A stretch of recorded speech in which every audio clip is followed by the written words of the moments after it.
I never thought I'd watch the will my parents guarded like a sacred vault get sold in silence. They sold my inheritance to pay for my sister's extravagant dream wedding, and when I discovered it, I decided to do something they never thought I'd dare. Listen from beginning to end, because every smallest detail will be the twist that determines fate. What they stole from me in secret, I would reclaim in the harsh light of day, with interest compounded by betrayal. My name is Emily Carter, and at 39, I thought I'd built a life solid enough to withstand any storm. I worked as a mid-level manager at Harborline Research Group, a private medical research facility in Ashford's quiet suburbs.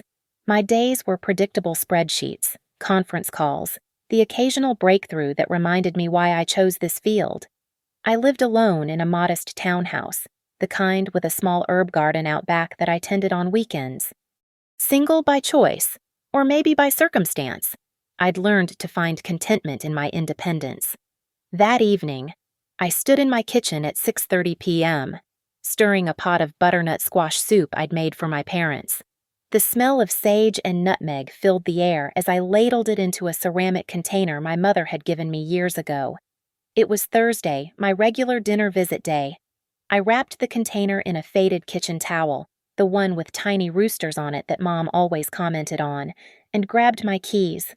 The drive to my parents' house took 20 minutes through Westbridge's oak-lined streets. Thomas and Marianne Carter had lived in the same colonial for 35 years, raised 2 daughters there, and would probably die there. At 68 and 64 respectively, they'd settled into retirement with the grace of people who'd worked hard their whole lives and felt they'd earned their rest. But there was always Olivia. My sister, 10 years younger, had somehow remained their eternal baby. While I'd moved out at 22, got my degree, climbed the ladder one rung at a time, Liv floated through life on a cloud of their indulgence. At 29, she still called Dad when her car made a funny noise, still had Mom do her taxes, still managed to make her problems everyone else's emergencies. "Emily's here," Mom called out as I walked through the front door without knocking a family privilege I'd earned through consistency. The dining room table was already set with the good china, the one with the gold rim that came out for occasions. I set down the soup container and noticed an envelope at Liv's place setting. Wedding stationery. Of course. Derek finally proposed properly. Mom beamed, appearing from the kitchen with a basket of rolls. With his grandmother's ring and everything, I forced a smile. That's wonderful. When's the big day? Next June. Liv's voice floated in as she descended the stairs, each step deliberate, like she was already practicing her bridal walk. We're thinking the Rosewood Manor. You know, where the Hendersons had their anniversary party, the Rosewood. 40,000 just for the venue, before a single flower or canapé. I knew because I'd looked it up once. In a moment of curiosity about how the other half lived, Dad emerged from his study, reading glasses perched on his nose. "Our little girl's getting married," he said, his voice thick with emotion that seemed disproportionate to the announcement of an event still 8 months away. As we sat down to dinner, I watched them orbit around Liv's wedding plans like planets around the sun. The soup I'd made sat largely untouched while they discussed centerpieces and string quartets. Mom pulled out her tablet, showing Liv dress after dress, each one more elaborate than the last. "The trust will help," Dad mentioned casually, cutting his pork chop. "When the time comes." My fork paused midway to my mouth. The trust. "Oh, you know." Mom waved her hand dismissively. "Family resources should support family milestones." The trust. Grandfather Robert's trust.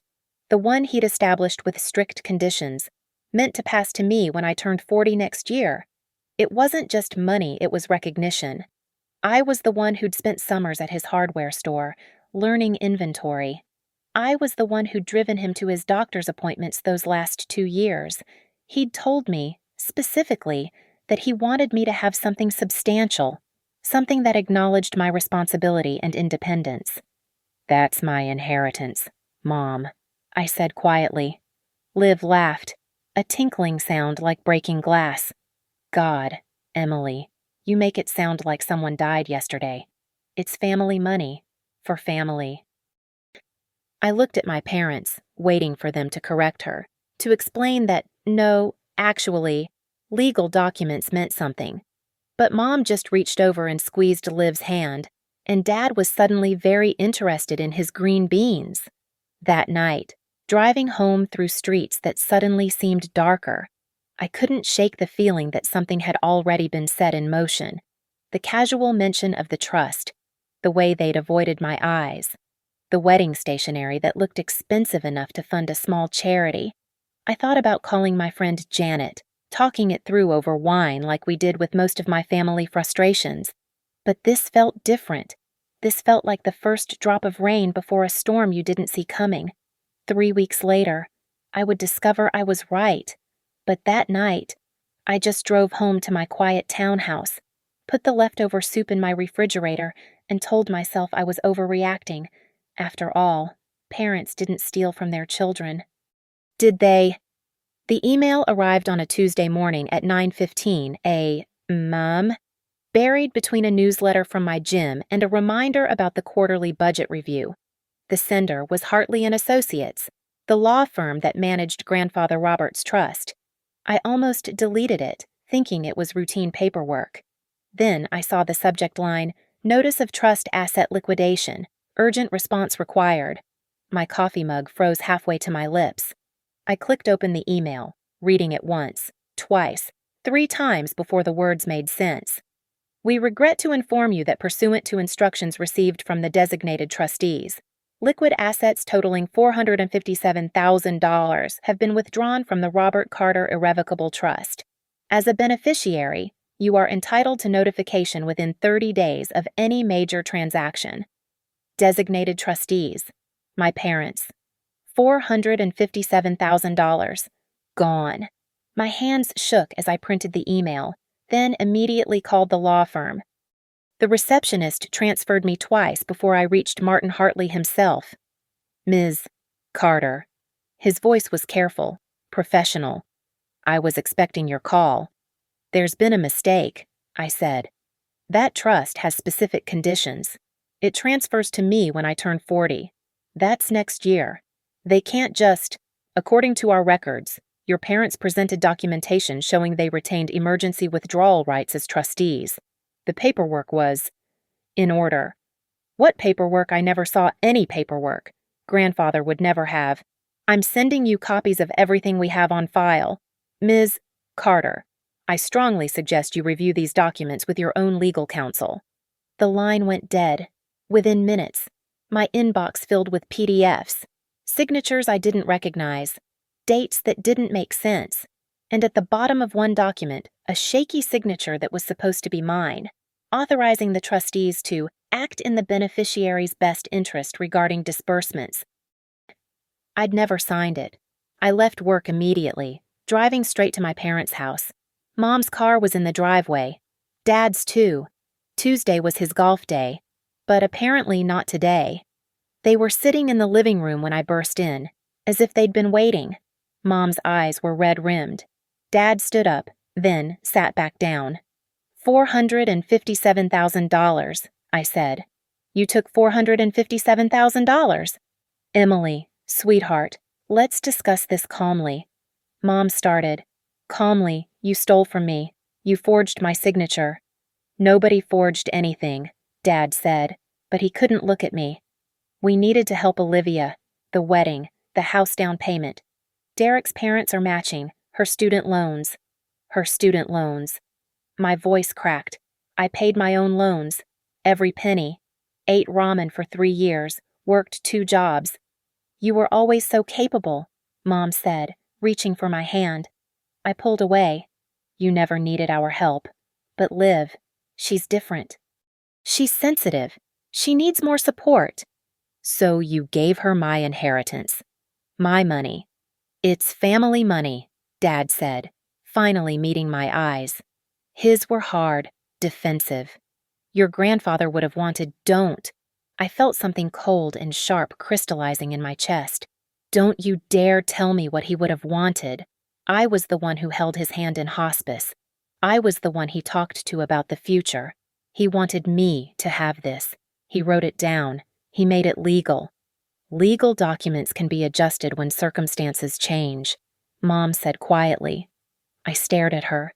This woman who'd taught me to return extra change at the store, who'd grounded me for copying homework in 7th grade, was sitting here justifying theft. "Where's Liv?" I asked. "At Derek's, planning the reception menu with his mother." "With my money." "Emily." "No." I stood up. "I'm done. Expect to hear from my lawyer." Dad laughed, bitter and short. "You're going to sue your own parents over money. You stole from me. You forged documents. You betrayed 39 years of trust for a party and some student loans. So yes, I'm going to sue you. I'm going to expose every forged signature, every fraudulent transfer, every lie you told to that law firm." Mom started crying. Dad's face went red, but I was already at the door. "She won't even remember her wedding in 10 years, I said. "But you'll remember this. You'll remember choosing her dreams over my grandfather's wishes, over my future, over me." I drove home in silence, my phone buzzing with calls I didn't answer. Back in my townhouse, I sat at my kitchen table with those PDFs printed out, marking every inconsistency with a yellow highlighter, the signature that wasn't mine, the date that supposedly showed I'd signed something while I was in Boston at a conference. I still had the hotel receipts. At 11:45 p.m., I finally stopped highlighting. The stack of evidence was 3 inches thick. I picked up my phone and scrolled through my contacts until I found the number I'd saved but never thought I'd use. Avery Blake, the attorney who'd presented at a conference about estate fraud. She'd given me her card, said to call if I ever needed help. I composed the email carefully, professionally, attached the key documents. The subject line was simple: estate fraud, urgent. Then I hit send and poured myself a glass of wine. Outside, a neighbor's dog barked, a car door slammed, the normal sounds of a Tuesday night in suburbia. But nothing would be normal again. They'd made sure of that when they decided my dreams were worth less than my sister's wedding flowers. Avery Blake's office smelled like leather and old paper, the kind of space where serious decisions were made. She sat across from me, her silver hair pulled back severely, reading glasses perched on her nose as she examined the documents I'd brought. It was Thursday, 2 days after I'd sent the email, and she'd cleared her afternoon for me. "This signature," she said, tapping the forged authorization. "You're certain you didn't sign this? I was in Boston that day. The Harborline Annual Conference. I have receipts, registration records, even a photo of me presenting at 2:30 p.m. the exact time this was supposedly notarized." She made a note. "Good. What else?" "The notary seal. I tracked down the notary Rebecca Walsh. She works at the bank where my parents have their accounts. She's also Olivia's former roommate from college." Avery's eyebrows rose. "Interesting connection. We'll subpoena her records. Now, tell me about the money trail." I pulled out the spreadsheet I'd created. The $457,000 was withdrawn in 6 separate transactions over 3 weeks, each one just under the amount that requires additional bank verification. They went to different accounts: my parents' joint checking, Olivia's personal account, and 3 payments directly to wedding vendors. Which vendors? Rosewood Manor, $40,000 deposit. Spectacular Events Planning, $25,000. Bloomfield Designs, $15,000 for flowers. I felt sick reading the numbers. That's just what I've found so far. Avery set down her glasses. "Emily, I'm going to be straight with you. We have a strong case for fraud, forgery, and breach of fiduciary duty. But I need you to understand what this means. Criminal charges could be filed. Your parents could face jail time." The room felt suddenly cold. "I understand." "Do you? Because once we start this, it's hard to stop. The DA might get involved. This could become public." I thought about all the family dinners where they'd discussed Liv's problems while barely asking about my life, the graduations they'd missed because Liv had a crisis, the money I'd lent them over the years that somehow never got paid back because family doesn't keep score. "They kept score," I said. They decided Olivia's score mattered more. Start the case. Avery nodded. I'll need a private investigator, someone who can dig into the financial records. Interview witnesses discreetly. I know someone, Patricia Lane, former FBI, specializes in financial crimes. Do it. Patricia Lane looked nothing like what I'd expected. Short, slightly plump, wearing a cardigan that belonged on a kindergarten teacher. She met us at Avery's office the next Monday at 4 p.m. Call me Pat, she said, pulling out a tablet. Now, let's talk about your sister's spending patterns. Over the next 2 hours, Pat revealed what she'd found in just 3 days of preliminary investigation. Olivia had been in massive debt. Credit cards maxed out, student loans in default, medical bills from cosmetic procedures. Total over $200,000. But that's not the interesting part, Pat said, swiping to a new screen. 3 months ago, your parents took out a home equity loan, $75,000. The money went straight to Olivia's creditors. They mortgaged their house. Gets better. They're also co-signers on a loan for Derek and Olivia's new house. That down payment your dad mentioned, it's not just from the trust. They've essentially gambled their entire retirement on your sister's marriage working out. I felt the room spin slightly. Why didn't they just ask me for help? Avery and Pat exchanged glances. Pride. Avery suggested. Or maybe they knew you'd say no. I would have helped with reasonable expenses. But this is financial enabling taken to an extreme. Pat interrupted. And here's what you need to know, the wedding vendors. They're nervous. Spectacular Events hasn't received their second payment. Bloomfield is calling daily. Your parents promised payments that haven't materialized. Because they've already blown through the trust money. Pat nodded. Looks like it. But there's more. I spoke to a former employee at your father's old company.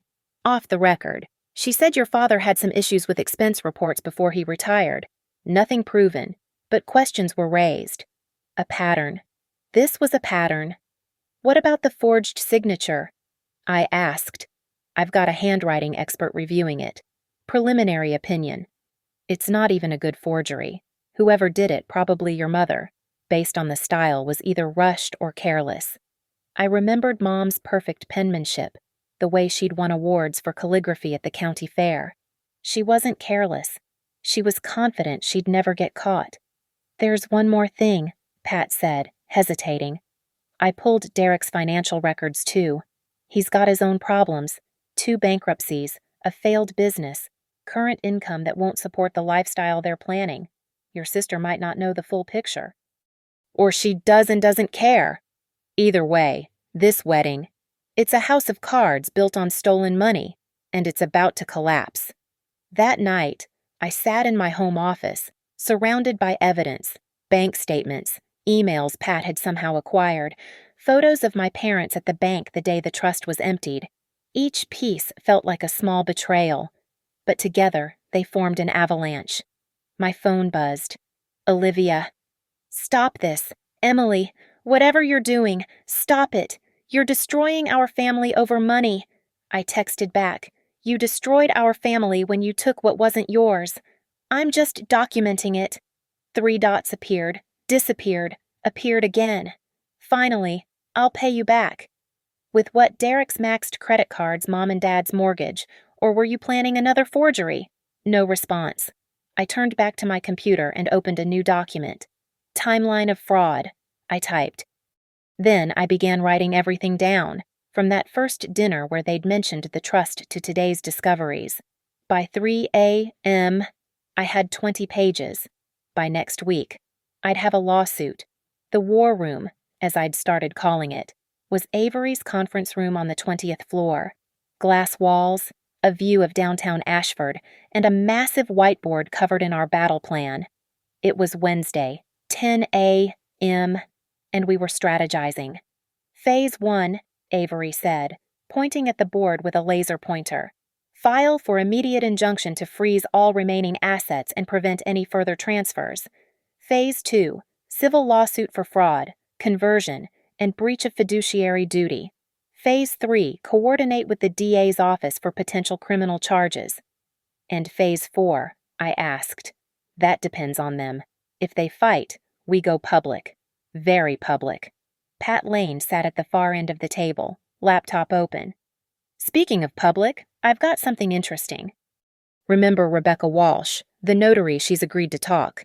Unofficially, tomorrow, 2 p.m. at the Starbucks on 5th Street. She's flipping. She's scared. Apparently, your parents told her it was a routine document, that you'd already agreed verbally.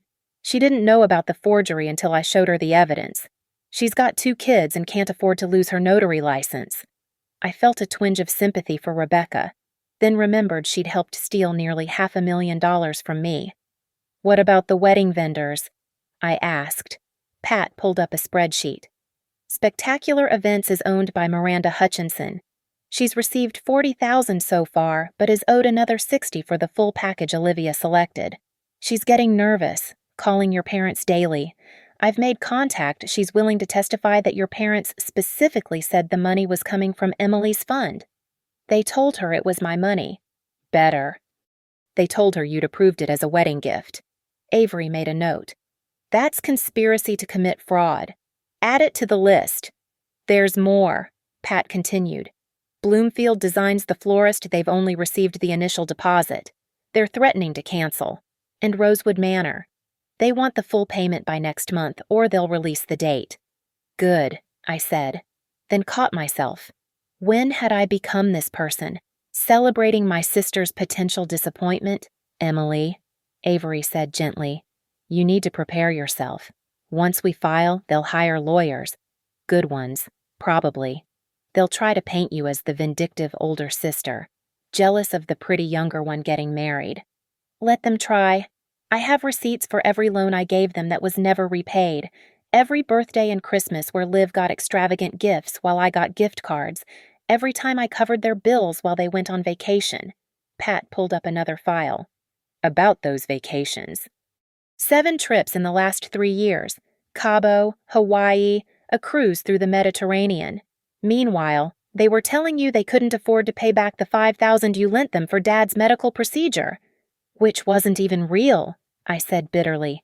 He needed a crown, a dental crown. They made it sound like heart surgery. Pattern of deception, Avery noted. Good for our case. My phone buzzed. Mom calling. I declined. You'll need to change your number soon, Avery advised. Once this goes public, they'll escalate contact. What about work? I asked. Harborline has government contracts. They won't like an employee involved in a public fraud case. You're the victim. Document everything with HR preemptively. Pat, can you prepare a summary? Emily can give them. Already done, Pat said, sliding a folder across the table. Clean. Factual. Positions Emily as the whistleblower. Not the problem. I read through it. She'd managed to make me sound heroic instead of vengeful. This is perfect. Now, Avery stood, walking to a second whiteboard. Let's talk about the nuclear option. She wrote media in large letters. I have contacts at the Ashford Gazette, Channel 7 News, and that blogger, what's his name? Pat, David Summers, Westbridge Whispers, 3 million followers, specializes in local scandal. Right. If they don't settle, if they fight dirty, we release everything. The forged documents, the wedding vendor contracts, the pattern of financial abuse. We make them famous, but not in the way Olivia dreams about. I stared at the board. Would it really come to that? Your parents stole $500,000 and committed fraud to do it? Your sister knowingly received stolen funds. Yes, it could come to that. Pat's phone chimed. She read the message, then smiled grimly. Rebecca Walsh just sent me copies of her notary log. The interesting thing, the entry for your supposed signature was added after the fact. Different ink, according to the lab I use? Tampering with official records, Avery said. That's a felony. The room fell silent. We all knew what this meant. This wasn't just a family dispute anymore. This was criminal. I need air, I said. Outside, on the building's terrace. I stood at the railing looking over Ashford. Somewhere down there. My parents were probably having lunch, discussing Olivia's wedding like nothing was wrong. Somewhere, Olivia was probably trying on dresses that cost more than some people's cars, paid for with my money. My phone rang. Janet, my best friend. I heard. Olivia's been calling everyone, saying you're trying to destroy her wedding. I'm trying to get back what they stole. I know, I'm on your side. But Emily, are you sure you want to do this? Once you blow up the family, they blew it up when they stole from me. I'm just documenting the explosion. Okay, then document this too. Derek's ex-wife reached out to me. Apparently, he owes her $40,000 in back alimony. She's very interested in where he suddenly got money for a Rosewood Manor wedding. Another creditor. Another person my stolen inheritance would have to cover. Give her Pat's number, I said. Back in the conference room, Avery had pulled up legal precedents on her laptop. Similar case in Oregon. Parents stole from trust. Daughter sued. Criminal charges filed. The parents got 3 years probation and had to pay triple damages. Triple, punitive damages. If we can prove malicious intent, which the forgery certainly suggests, we could get the 457 back plus penalties. Could be over $1 million. From where they mortgaged their house. Their house, their retirement accounts, garnished Social Security if necessary. And Olivia. If we can prove she knew the money was stolen, she's liable too. That means Derek's assets become fair game. What assets he's broke? His parents aren't, and they're co-signers on several of his loans. The web kept spreading. More people who'd be caught in the blast radius of my family's greed. File it, I said. File everything. Injunction, lawsuit, criminal referral, everything. Avery nodded. I'll have it ready by Friday. Once I file, there's no going back. There's already no going back. They made sure of that when they forged my signature. That night, I made a list in my notebook, not of evidence or strategies, but of what I was about to lose: Sunday dinners, holiday traditions, the illusion that my parents loved me as much as my sister, the possibility of being Aunt Emily to Olivia's future children. Then I made another list: what I'd already lost, my inheritance, my grandfather's legacy, my trust in family, my belief that being the responsible one meant something. The second list was longer. At 11:59 p.m. I closed the notebook and went to bed. Friday would come soon enough, and with it, the war would officially begin. The courthouse in downtown Ashford had that particular smell of old paper and floor wax that made everything feel more serious. It was Friday, 9 a.m. sharp, and Avery filed our emergency petition for a temporary restraining order while I sat on a wooden bench in the hallway, hands clasped so tight my knuckles went white. Judge Morrison will see us at 10:30, Avery said, returning with a stamped copy. They've been notified. They'll be here. And they were. At 10:15, I watched my parents walk through the security checkpoint, accompanied by a man in an expensive suit. Their lawyer, presumably. Mom had been crying. Her makeup was smeared. Dad looked older than his 68 years. They saw me but didn't approach. Olivia wasn't with them. Inside the courtroom, Judge Morrison, a severe-looking woman with steel-gray hair, reviewed the documents while we waited in silence. The only sounds were the rustling of papers and the court reporter's quiet breathing. Ms. Blake, the judge began, you're requesting an emergency freeze on all assets related to the Robert Carter Trust, including funds already disbursed. Yes, Your Honor. We have evidence of fraudulent signatures, tampering with notary records, and conversion of trust assets in violation of fiduciary duty. I see the documentation. Mr. Garrett. She looked at my parents' lawyer. Your Honor, this is a family matter that's being blown out of proportion. The Carters acted within their rights as trustees. With forged documents, Judge Morrison interrupted. I'm looking at a signature that the plaintiff claims is fraudulent, dated when she was demonstrably in another state. We dispute the characterization of Mr. Garrett. Does your client have documentation proving this signature is genuine? Silence. I'm granting the temporary restraining order, the judge said. All assets traceable to the Robert Carter Trust are frozen pending further investigation, This includes any accounts holding transferred funds and any contracts paid with those funds. Your Honor, Garrett protested. There's a wedding in 4 months. Then I suggest your clients find alternative funding. Ms. Blake, I'm scheduling a full hearing for 2 weeks from today. Both parties will present their complete cases then. Mom let out a sob. Dad's face went purple. Outside the courthouse, Avery walked me to my car. That went well. Better than expected, actually. They looked so old, I said. They committed fraud. Aging doesn't excuse that.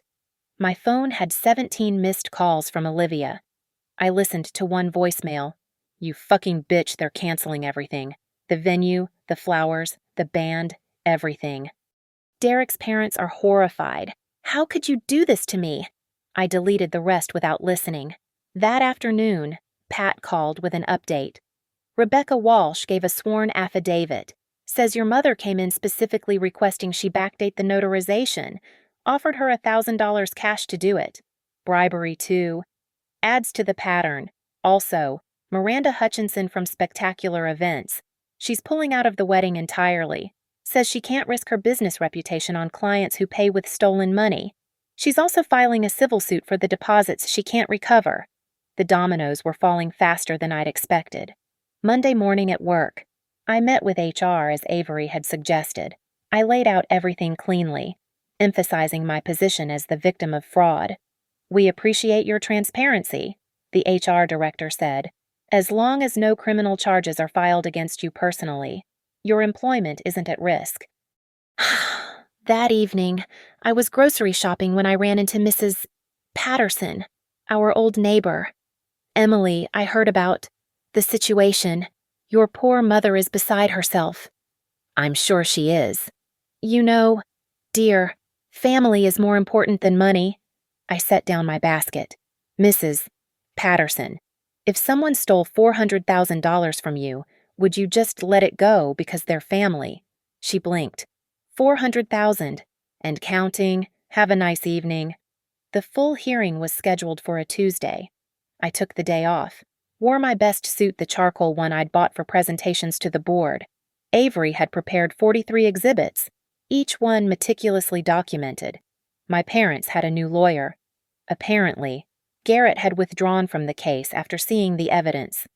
Your Honor, the new lawyer, a woman named Cecilia Sharp, began. My clients acknowledge certain irregularities in the handling of the trust. They're prepared to offer a settlement. What kind of settlement? Judge Morrison asked. Repayment over 10 years, with interest? Avery stood. Your Honor, they stole nearly $500,000 through fraud and forgery. They've already spent most of it on non-refundable deposits. What assets are they proposing to use for this repayment? Their home and retirement accounts. The home they already mortgaged to pay my client's sister's debts. The retirement accounts that our investigation shows are already depleted. Sharp shuffled papers nervously. My clients are willing to include Olivia Carter in the repayment plan. Olivia Carter has no assets. Avery interrupted. Her fiancé has no assets. They're essentially judgment-proof. Judge Morrison looked at my parents.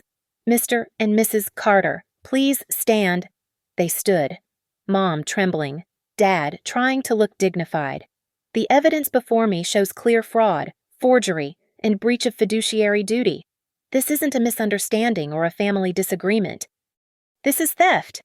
I'm ruling in favor of the plaintiff for the full amount of $457,000, plus damages and legal fees. Total judgment $685,000. Mom collapsed back into her chair. Furthermore, the judge continued, I'm referring this case to the district attorney's office for criminal prosecution. Bail will be discussed separately should charges be filed. Your Honor, Sharp pleaded. These are elderly people with no criminal history, who committed multiple felonies to fund a party. My ruling stands. Court is adjourned. In the hallway afterward, Dad approached me. Emily, please, you've made your point. My point. You think this was about making a point? We're your parents. You were my parents. Now you're just two people who stole from me.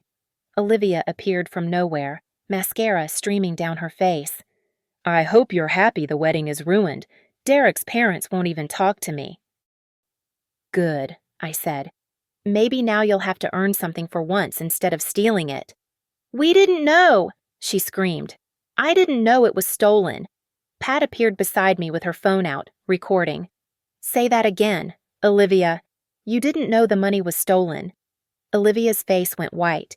She turned and ran. That was interesting, Pat said. She just admitted she knows now. Makes her an accessory after the fact if she keeps any of it. I walked out of the courthouse into bright sunshine. $685,000. They'd never be able to pay it. But that wasn't the point anymore. The point was that everyone would know what they did. The point was consequences. The point was that for once, being the responsible daughter meant something after all. The folder was thick, organized with color-coded tabs, and contained everything, every forged document, every fraudulent transfer, every email where my parents discussed handling Emily when she found out. Pat had done her job thoroughly. Now it was time for Phase 2. David Summers wants an exclusive, Avery said, sliding his business card across her desk. It was Thursday, 3 days after the ruling. Westbridge Whispers reaches 3 million people. He's particularly interested in the wedding angle riches to rags, society scandal, that sort of thing. And the Ashford Gazette. They want to run it in Sunday's edition, front page of the lifestyle section, when family trust becomes family theft. They've already interviewed Miranda Hutchinson and 2 other vendors. I picked up the summary Pat had prepared for media distribution. Clean, factual, devastating. Do it, I said. All of it. Pat pulled out her laptop. There's something else. Derek's ex-wife, Sheila, filed a motion yesterday. Since Derek claimed he had no money for alimony but suddenly had funds for a Rosewood Manor wedding, she's seeking immediate payment of back support plus interest, about $60,000 total. Money he doesn't have.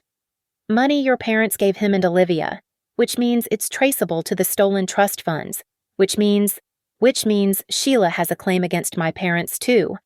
Exactly. She wants to be interviewed. Very articulate woman. Actually, has receipts showing Derek buying a $40,000 engagement ring while claiming poverty in court. The ring. Olivia had flashed that ring at dinner like it was proof of Derek's love. Now it was evidence of fraud. My phone buzzed, a text from an unknown number with a screenshot attached. It was from Olivia's Instagram, now private, but someone had captured it before she locked it down. Her in a wedding dress at a fitting. Captioned, "Sometimes your family's support makes dreams come true. Blessed Tucker Summer Bride, Chalker Rosewood Manor. Posted the day after they stole my money. Add it to the file." I told Pat. Friday afternoon at 4 p.m., I met with David Summers at a coffee shop downtown. He was younger than I expected, maybe 30, with the kind of eager energy that made him perfect for scandal blogging. "This is incredible," he said, scrolling through the documents on his tablet. "The forgery alone is enough for a series, but the wedding angle, the family betrayal, my readers will devour this." "I want accuracy," I said. "No embellishment, no speculation. The truth is damaging enough." "Absolutely. Can I ask why now? Why go public?" "Because they're telling people I'm jealous, that I'm bitter about my sister getting married when I'm single. They're trying to control the narrative, make me the villain. I'm done being silent while they lie." He pulled up Olivia's now-deleted wedding website. She had a whole section about how family is everything and how grateful she was for her parents' sacrifices. Their sacrifice was my inheritance. That's the headline right there. Saturday morning, I woke to 47 text messages. The blog post had gone live at midnight. Exclusive Ashford family stole $457K inheritance to fund lavish wedding. The post had 30,000 shares in 6 hours. My phone rang. Janet. "Emily, have you seen the comments? People are furious. Someone found your parents' Facebook profiles and I don't want to know." Olivia's wedding vendors are all commenting, confirming they're pulling out. The Rosewood Manor's official account said they don't associate with fraud. Then came the calls from reporters. Channel 7 wanted an on-camera interview. The Gazette wanted additional photos. A national morning show reached out about a segment on family financial fraud. I said yes to Channel 7 provided written responses to the Gazette and declined the morning show. This wasn't about fame. It was about truth. The interview aired Sunday at 6 p.m. I wore the same suit from court, looked directly at the camera, and laid out the facts simply.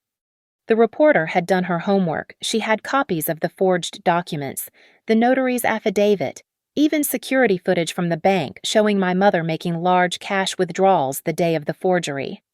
Your parents claim this was a misunderstanding, the reporter said, that they thought you'd agreed to help your sister. Then why forge my signature? Why bribe a notary? Why lie to vendors about whose money it was? You don't create elaborate fraudulent schemes for things you think are agreed upon. What about your sister? She says she's an innocent victim.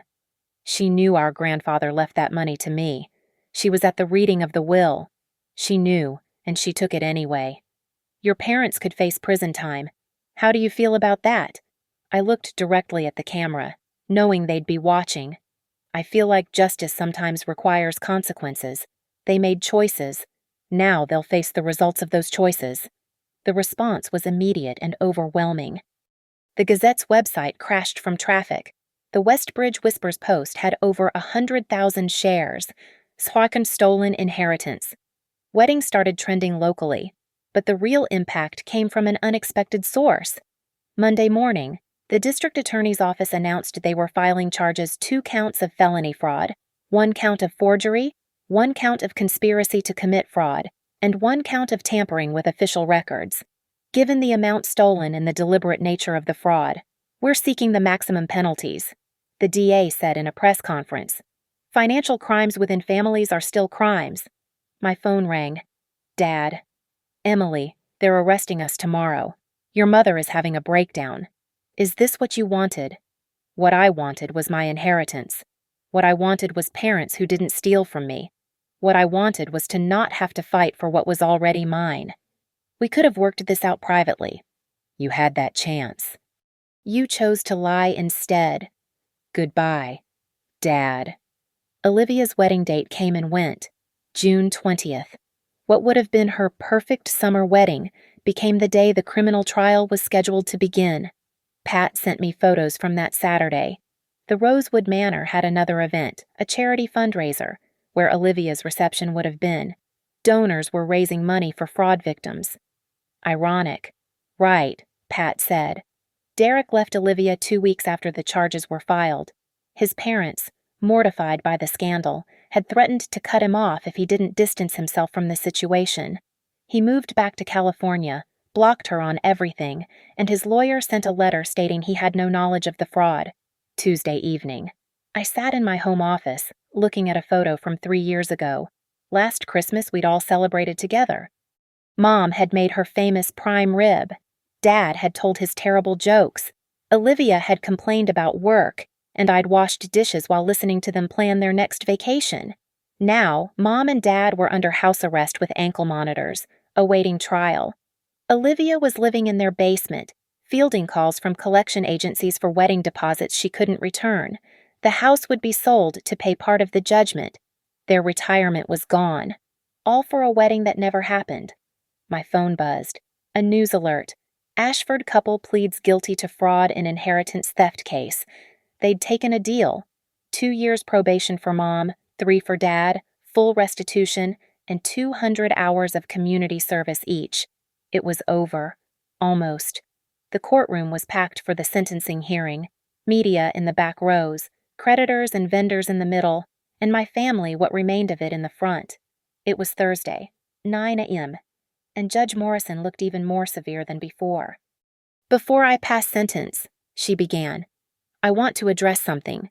This case has been portrayed in the media as being about a wedding, about sibling rivalry, about family drama. It's not. It's about theft, fraud, and the deliberate violation of fiduciary duty. My parents stood with their lawyers. Mom had lost weight, her clothes hanging loose. Dad stared at the floor. Mrs. Carter, you personally forged documents, bribed a notary, and orchestrated a complex fraud to steal from your own daughter. Mr. Carter, you knowingly participated in and benefited from this scheme. The pre-sentencing report indicates no remorse, only regret at being caught. Your Honor. Mom's voice cracked. We just wanted to help our daughter. By stealing from your other daughter, Mrs. Carter, I've reviewed your financial history. This isn't the first time you've taken money that wasn't yours.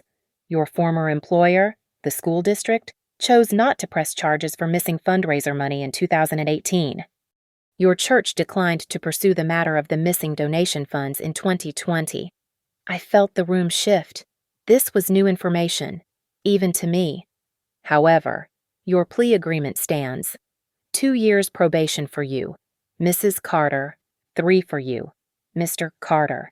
You will pay full restitution of $685,000, surrendering your home, retirement accounts, and any other assets necessary.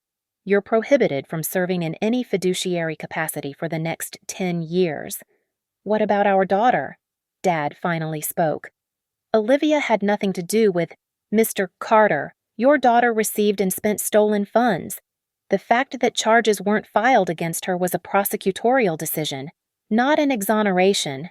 Olivia, sitting behind them, started crying loudly. The performative kind of tears she'd perfected over years. Furthermore, Judge Morrison continued, I'm ordering that all restitution payments go through a court-appointed trustee. You'll have no direct contact with Ms. Emily Carter regarding these payments. After the hearing, vendors and creditors swarmed my parents and Olivia. Miranda Hutchinson served them with papers. Sheila, Derek's ex-wife, had her lawyer ready. Even the photographer was there with a small claims summons. I walked past them all, Pat beside me with her phone out, documenting everything. Emily, please. Olivia broke free from the crowd and grabbed my arm. You got what you wanted. Can't you call them off? These are your creditors, not mine. I have nothing Derek left. I can't get a job because everyone knows about this. I'm living in Mom and Dad's basement, which won't even be theirs next month. You had $457,000 of my money. What happened to it? The wedding that never happened, the deposits you can't get back, the dress you can't return.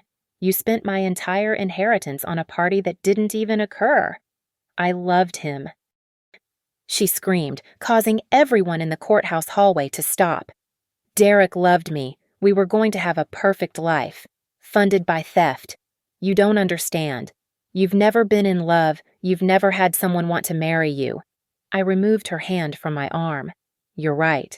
I've never had someone want to marry me for my money, because I earned mine instead of stealing it. Pat stepped between us. Ms.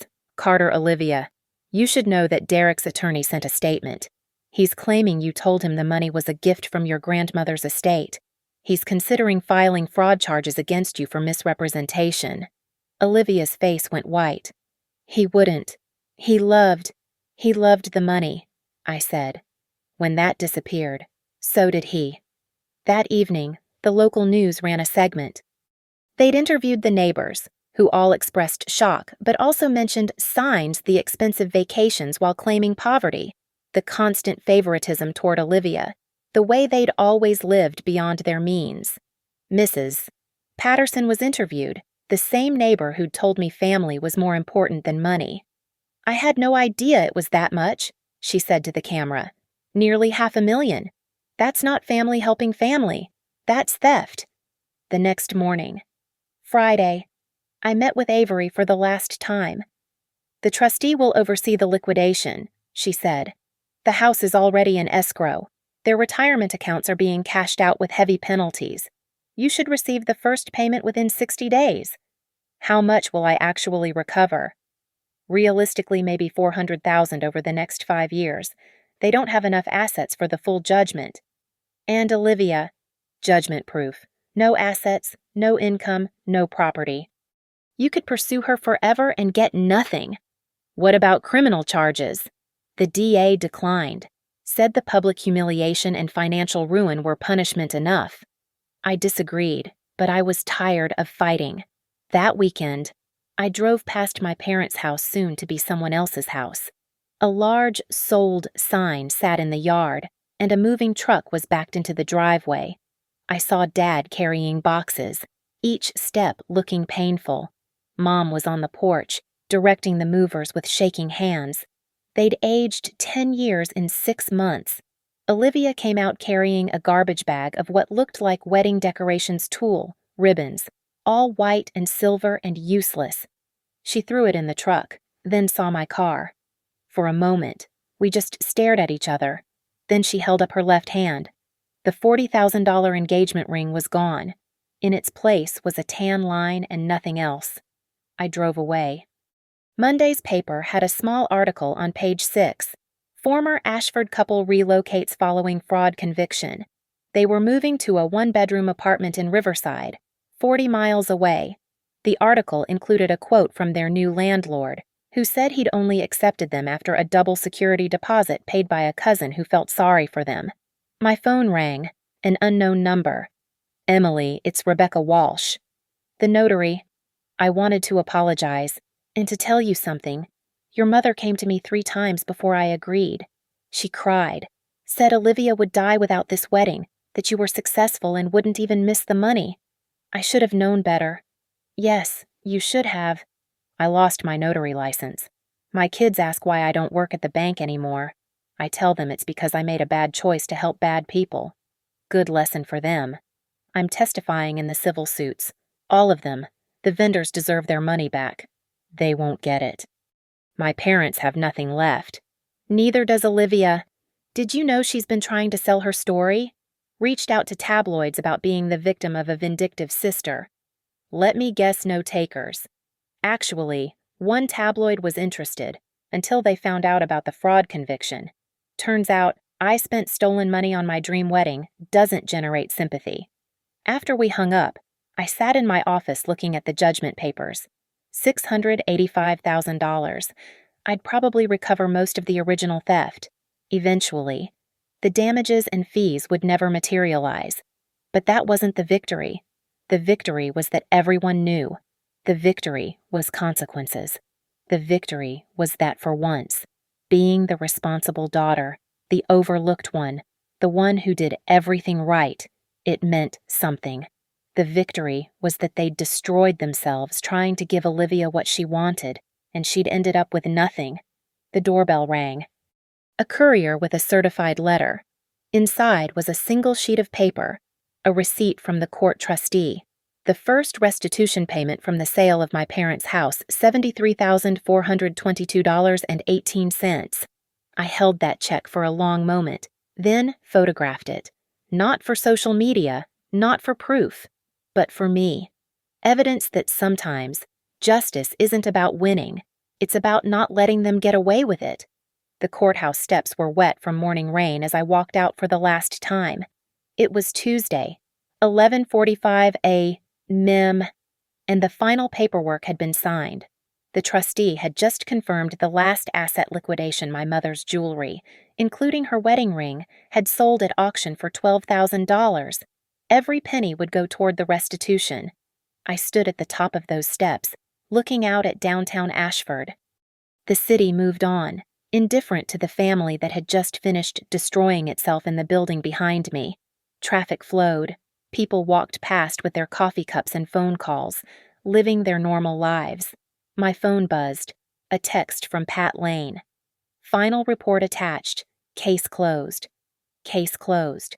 2 words that held 3 years of investigation, litigation, and family annihilation. I didn't open the report. I already knew what it would say. Total recovered $412,000.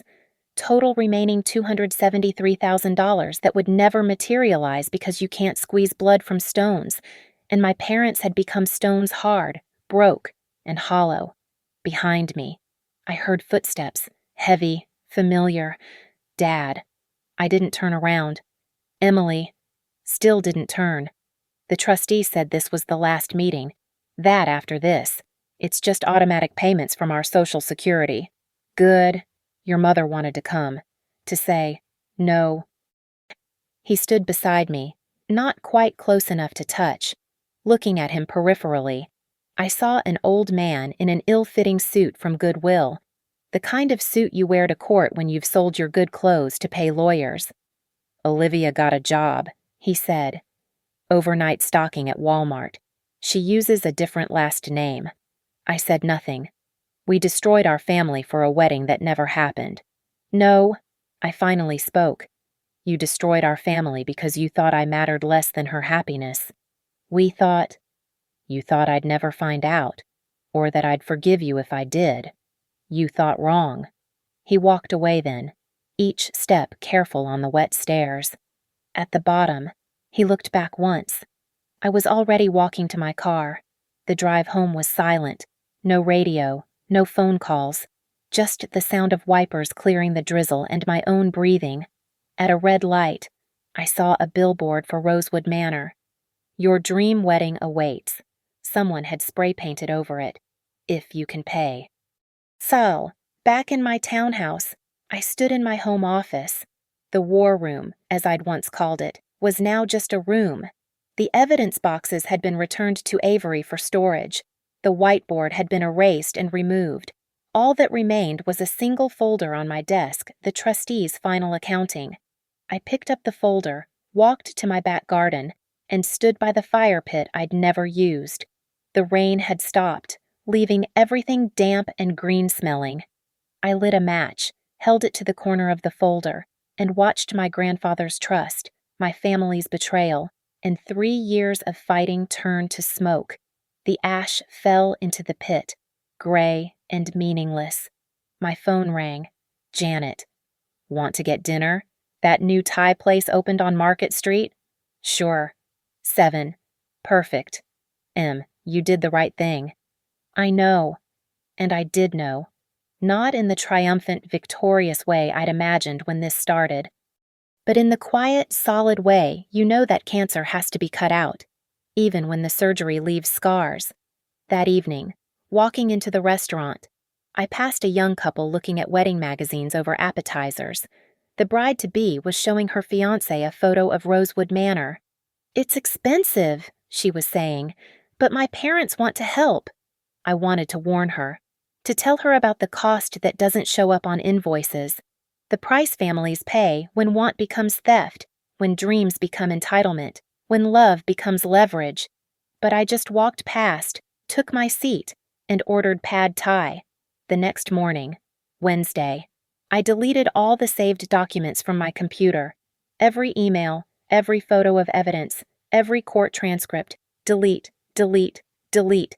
Each file disappearing like it never existed. The last file was a photo I'd forgotten about, last year's Thanksgiving, before I knew about the theft. We were all at the table, raising glasses for Dad's toast about family being everything. Mom was smiling. Olivia was laughing at something Derek had whispered. And I was there, slightly out of focus in the background, holding my glass but looking away, towards something outside the frame. I looked at that photo for a long moment. Then I deleted it too. My grandfather's actual will. The original document was in my safe deposit box. I drove to the bank, retrieved it, and read his handwriting one more time. To my granddaughter Emily, who understood that wealth isn't what you have, but what you build. He'd known. Somehow. He'd known what they'd try to do. That's why he'd made the trust so specific. So ironclad. He just hadn't anticipated forgery. I put the will back and closed the box. On the way out, I passed the desk where Rebecca Walsh used to work. A new notary sat there, young and eager, stamping documents with the kind of enthusiasm that comes from not yet knowing how much damage a stamp can enable. Outside the bank, I stood in the spot where, according to the security footage, my mother had stood counting cash to bribe Rebecca. The camera was still there, a black eye watching everyone who passed beneath it. I looked directly at it, the way my mother must have, not knowing it was recording her crime. Then I walked to my car, drove to work, and presented my quarterly report to the board. Life went on, because that's what life does. It goes on, with or without the people who were supposed to be part of it. That night, I stood in my kitchen making butternut squash soup, the same recipe I'd once made for my parents. The smell of sage and nutmeg filled my townhouse, but this time, it was just for me. As I stirred the pot, I thought about Olivia, stocking shelves at 3A, under a false name. About my parents, in their one-bedroom apartment, living on Social Security minus restitution payments. About Derek in California, probably already hunting for his next mark. I thought about the wedding that never was, the flowers that were never arranged, the dances never danced, the cake never cut. And I thought about the inheritance that was not the money, though I'd fought for every penny, but the real inheritance, the knowledge that when someone shows you who they are through their actions, you believe them. When they steal from you, you don't pretend it's borrowing. When they choose favorites, you don't pretend it's equal. I turned off the stove, poured the soup into a bowl, my bowl. In my kitchen, in my house that no one could steal, and sat down to eat alone. The rain started again, patting against the windows like fingers tapping for attention. But I didn't look up. I just ate my soup, warm and perfect, and mine. I didn't get revenge to feel satisfaction. I got revenge so that every number, every signature, every excuse could no longer hide the truth. And the truth was simple. They had gambled my future on my sister's fantasy. They lost. I won. Not the family, not the relationship, not the happy ending where forgiveness heals all wounds. Just the money, just the justice, just the knowledge that actions have consequences, even when, especially when it's family. The spoon clinked against the empty bowl. Case closed. Thank you so much for listening to my story. I'd love to know where you're listening from. Please drop a comment below and let's connect. Don't forget to subscribe to the channel if you haven't already, and share your thoughts about what you would have done in my situation. Your perspectives and experiences matter, and I read every single comment. Until next time, remember, family isn't about blood, it's about trust. And when that trust is broken, you don't owe anyone your silence.